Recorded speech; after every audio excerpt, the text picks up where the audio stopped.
Tom Cruise nearly found himself at the center of one of Hollywood's most controversial casting decisions of the 1990s.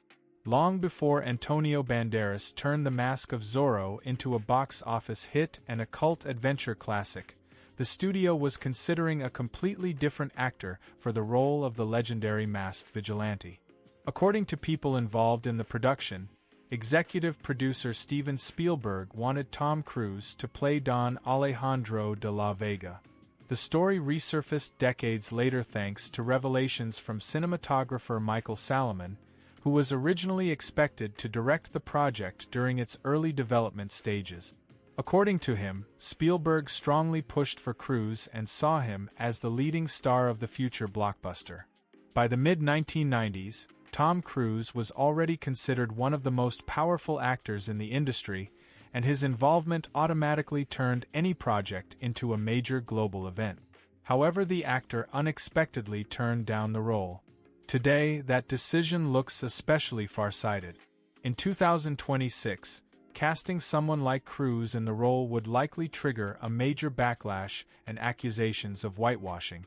Hollywood has already faced similar controversies, and questions surrounding representation and ethnic authenticity have become an extremely sensitive issue for the industry.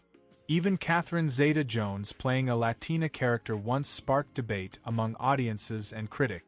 As a result, the role ultimately went to Antonio Banderas, who brought charisma, intensity, and the atmosphere that helped make the film one of the most memorable adventure movies of the late 1990s. Interestingly, Salomon himself admitted that he personally wanted Andy Garcia for the role. Nevertheless, it was Banderas who ultimately gave the movie its identity and helped turn it into a genre classic. Tom Cruise later went on to collaborate with Steven Spielberg in the science fiction films Minority Report and War of the World.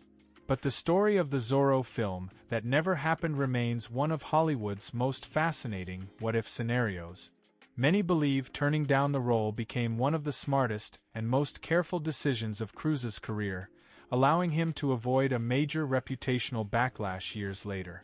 Today, The Mask of Zorro continues to hold its status as a cult adventure film and regularly appears on lists of the greatest blockbuster movies of the 1990s.